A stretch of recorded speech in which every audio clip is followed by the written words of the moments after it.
one of these move before flight tags. I want to try and hold it with our tweezers just here.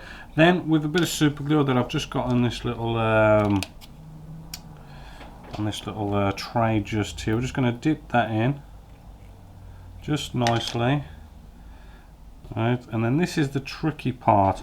I'm just going to find a nice little place. I like one of these little holes on here, and we're just going to try and hold that into place very steadily, and then I'm just going to spray it with some Vital Bond,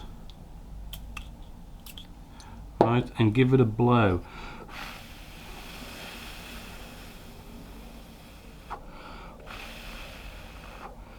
Right, now this is tricky because we're only using a little bit of super glue just here, and you've got to get it to just dry. There we go, that's just nicely dry just there. With the Vital Bond, now the Vital Bond I've used here is, well, it's Vital Bond as you can see here, which is like a super glue activator. I have used quite a few sort of like glue activators, and when it comes to your completed and finished model, sprayed up, matte coats on it and everything, you know, this is the most friendly to be sprayed onto your paintwork. You know, it doesn't leave any marks, so it is good to get this, and you do kind of need it because if you don't use the Vital Bond, you're in there with this tiny little piece trying to hold it into place while it sort of dries, and you're sort of like knocking it a bit, and well, the glue ends up drying and then it doesn't stick. So it is good to get in there with the Vital Bond straight away. Then I like to come in with my cocktail stick, get a bit on the end of the cocktail stick,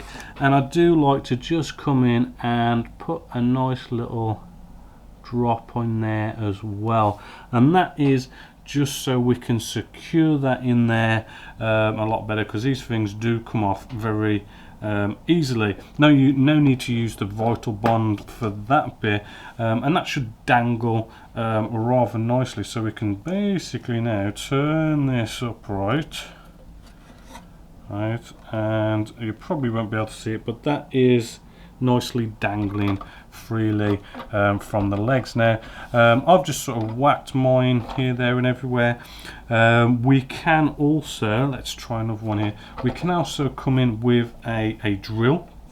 Right, I'm just going to take our sidewinder here, and I'm just going to drill into the center, so I'm going to be really careful in drilling this if I can, because it is on the model. Potentially, you know, maybe you might want to drill this before putting it on the model, but I sort of missed that. I think there's supposed to be like a loop on this, but I might have accidentally cut it off when trimming it up off of the sprue.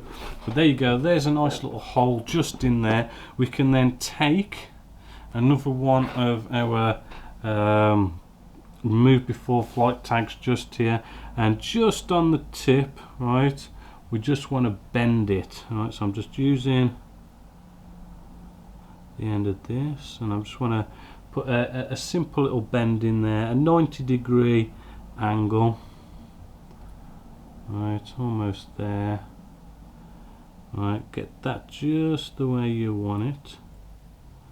Right, and then what we can do is then dip this into some super glue, and nice and easily, right, we can just push this into the hole just like that, which has gone in there rather nicely.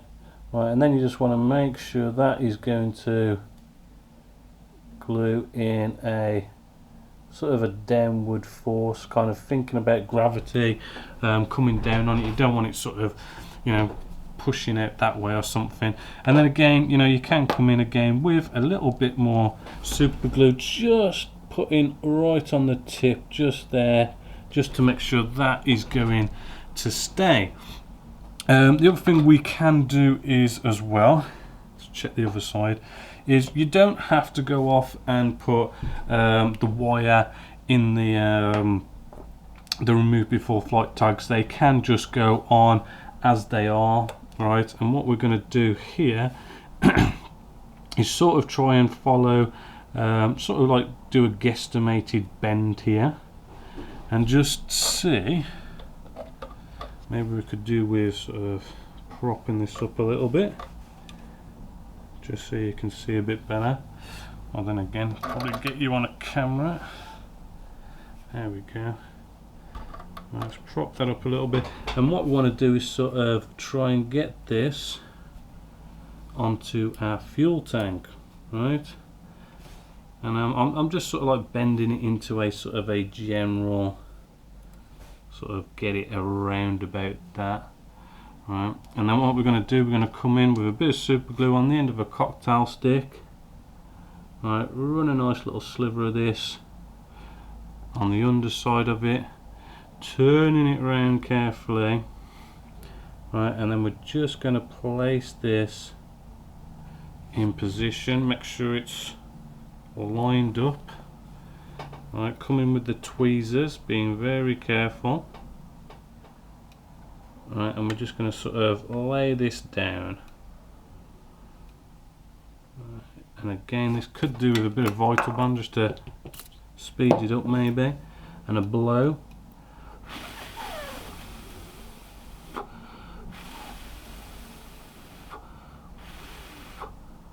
And there we go, that's there now, nicely glued into place.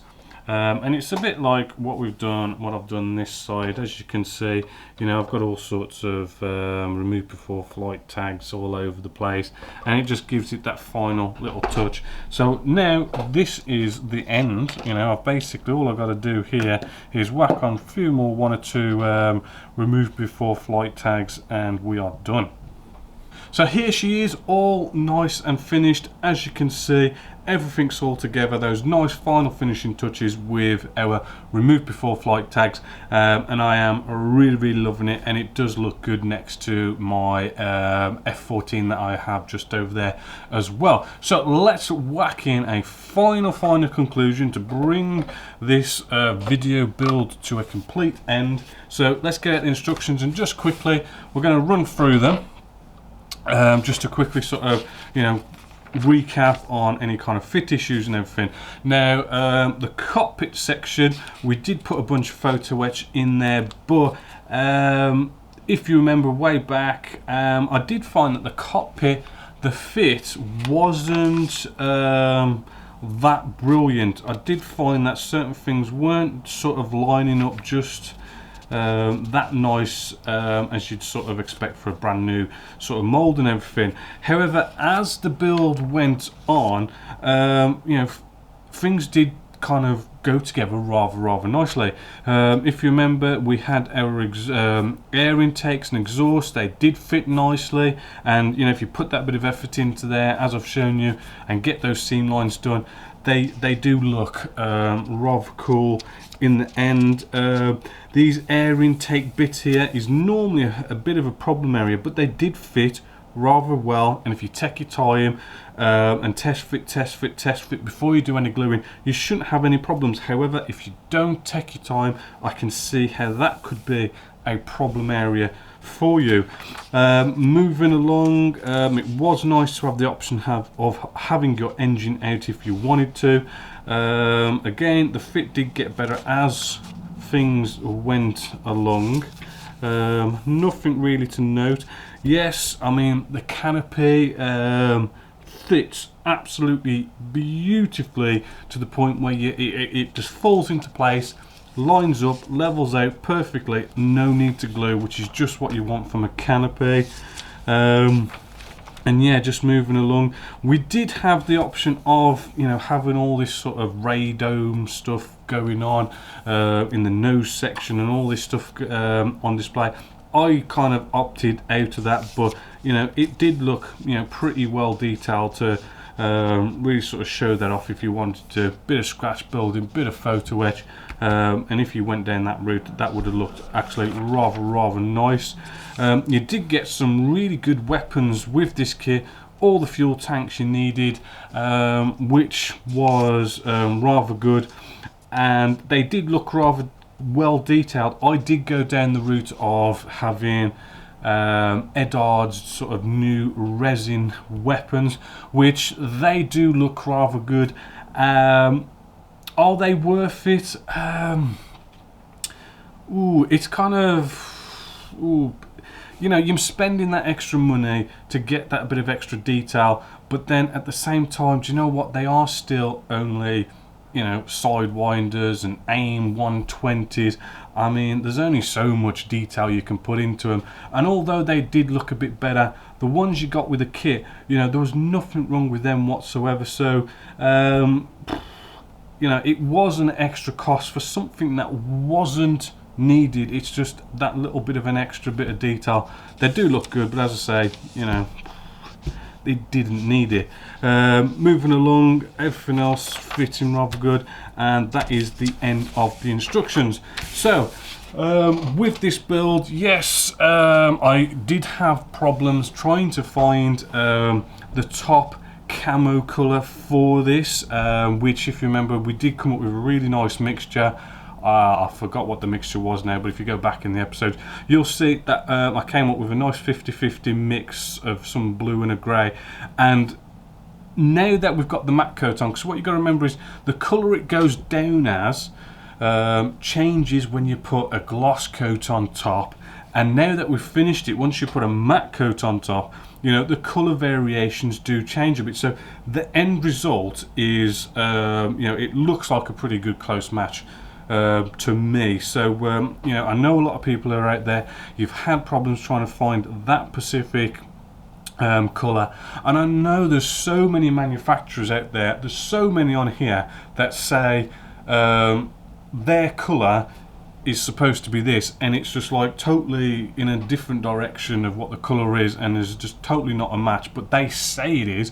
You know, you do have, it is quite hard to sort of find that colour, but I am happy with the mixture I made with that. So you know, if you didn't do that, you know, you might want to go check that out. Again, love how the canopy just absolutely sits perfectly without any glue, and it just fits on.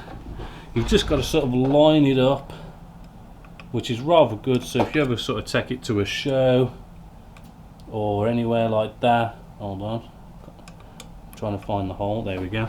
If you ever take it to a show and anything, you can just pop it off, pop it on, or if you're a commission worker, you know, it's so easy just to pop that off and wrap it up and put it in the post, and you know, because that is just going to break so easily. Do like that. I do recommend you do get the photo etch for the exhaust section, because hopefully, you know, you are liking the look of that, because originally these little kind of thin bits of photo etch, if you remember, that go along there, originally was sort of like big thick pieces of plastic that we cut off, if you remember, so that wouldn't be looking as nice as it is if we didn't go down the photo etch route.